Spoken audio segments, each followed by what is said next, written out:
the newest research that we found that is so important, obviously, is that whole discovery of the endocannabinoid system. And here we've through all this research on cannabis, the scientists in looking at this and trying to figure out why does it work there, and why does how come it affects so many things? Aspirin is a wonder drug in many ways and is used for different things, pain, and we give it for heart patients to kind of, to prevent problems and prevent strokes. But here's cannabis that's even wider. I mean, just so many things it's used for. How can that be? And here we learn about the endocannabinoid system. We have receptors throughout our body. First discovered in 1988 in our brain, and they called them the CB1 receptors.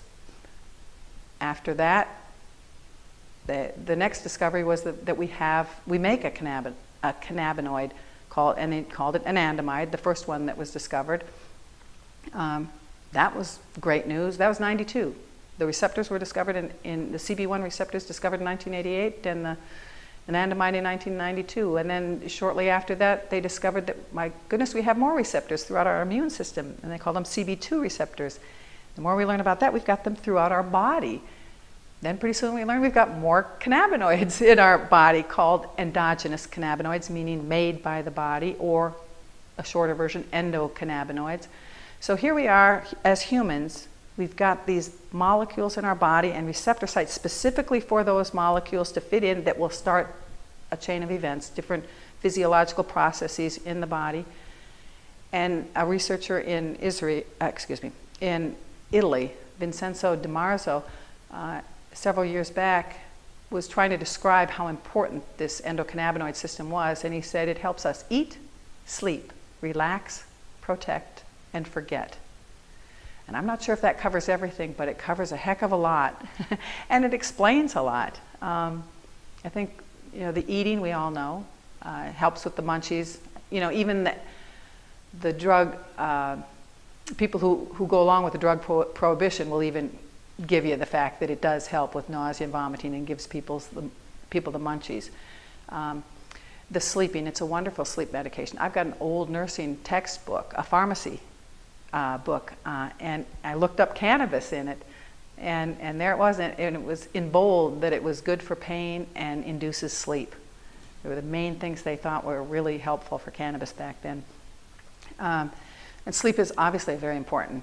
Again, in nursing and in hospitals, that's a huge issue for patients. You don't get good sleep, you don't function.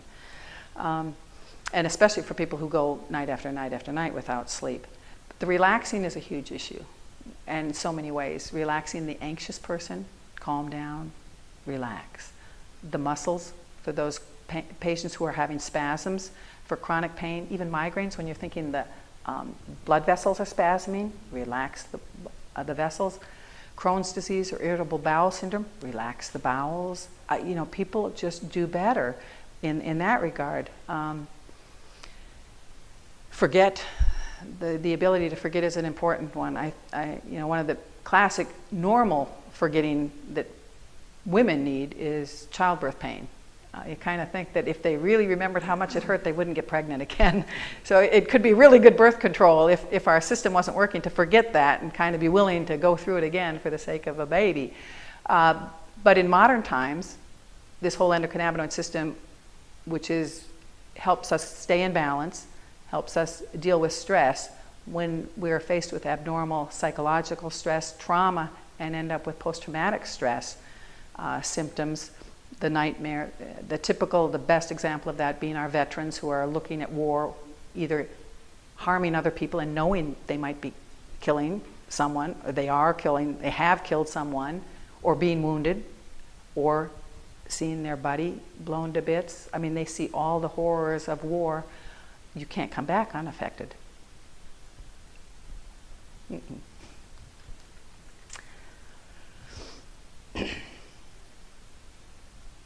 So, soldiers found out a long time ago in Vietnam that that's why I don't talk about patients.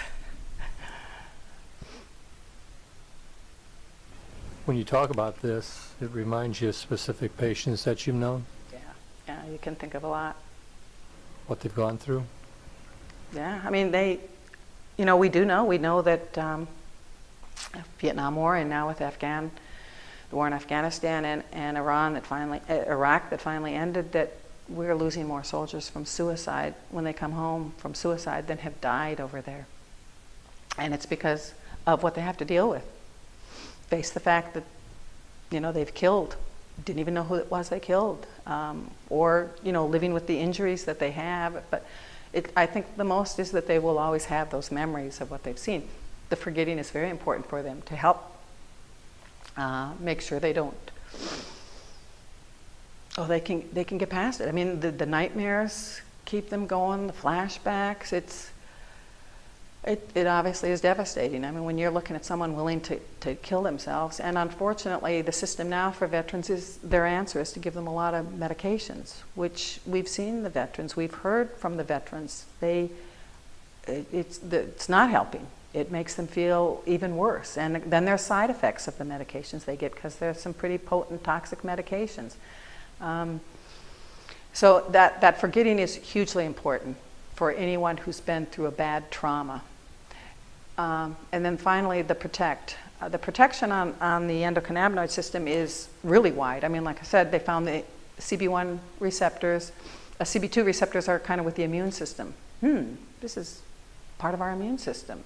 Gee, I mean, we need our immune system is working every day to keep us. We all know, cancer patients or people who go through chemotherapy get put in these isolation rooms to protect them from anything that could kill them. And you've got to go in gloved and gowned and all this and masked up so you don't get them sick. So our immune system, just helps us, tackle day-to-day problems, bacteria, viruses, fungal things, anything that could hurt us. So it protects us in helping with the immune system. It's an antioxidant. It's an anti-inflammatory.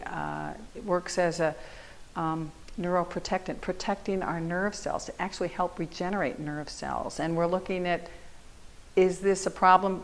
For some of our diseases, Dr. Ethan Russo coined the term the clinical endocannabinoid deficiency as a problem. That maybe some people, whether you've been overstressed and your endocannabinoid system just can't work as well as it could, or you were born with one that wasn't quite functioning up to par, whatever it be, it might be something that your system isn't working adequately, and with that, if it can't work, you end up seeing problems. And some of them are possibly autoimmune diseases, like multiple sclerosis. And that's just nerves anywhere in the body, which is why people have different symptoms with multiple sclerosis. But those nerves, the myelin sheath, kind of like the insulation on your electric cord, it's disintegrates, disrupted, whatever. And so their electric system is shorting out in different places, which would make for bad, uneven movements, uncoordination, and just the body not working well. And here, the endocannabinoid system is a neuroprotectant. Part of that job would be to make sure those nerves are healthy and functioning up to par. The other part of protection is we're learning that, we all have cancer cells. We've known that. Humans always have cancer cells, some aberrant cells in our system that aren't working right, and the hope is that they never get together and literally get a cancer going somewhere, whether it be a leukemia, some kind of blood cancer, or a tumor type cancer that we know about. Here, the endocannabinoid system, if it's working right, it actually kills those cancer cells. Perfect chemotherapy. We give chemotherapy now, and it's designed to kill the cancer cells, but the chemotherapy doesn't know you're a cancer cell, you're a good one. So the hope is it kills most of the cancer cells and not too many good cells. Here you've got the endocannabinoid system and the marijuana plant, cannabis plant, the only plant with those same kind of chemicals, and they know how to kill a cancer cell. And the research is basic research at this point, but it's showing that it will kill the tumors. And I think that, kind of going back in time again with the NIDA, it's National Institute on Drug Abuse, its whole purpose to study the negative effects. And so years back in Richmond, they were trying to see how it would cause cancer, lung cancer pardon me if I forget whether it be mice or rats, but some kind of rodent. And in doing the studies, instead of killing, the rats with the cannabis were doing better. The tumors were shrinking. buried the science, shut the program. There's no more funding for that. We're not supposed to find benefits, we're supposed to find negative effects. So this whole idea about the endocannabinoid system, we're excited about it. Our next conference series is going to focus on that. And my hope is to attract a lot of healthcare professionals to this out of their own professional responsibility. This is new science on the human body. If you're a healthcare professional, you have to know this. It's not about a plant cannabis, it's about this system in the body. And frankly, once you understand the system in the body, and the fact that if something went tilt, how do you fix it? We've got a diabetic, the pancreas isn't making insulin, we give them insulin.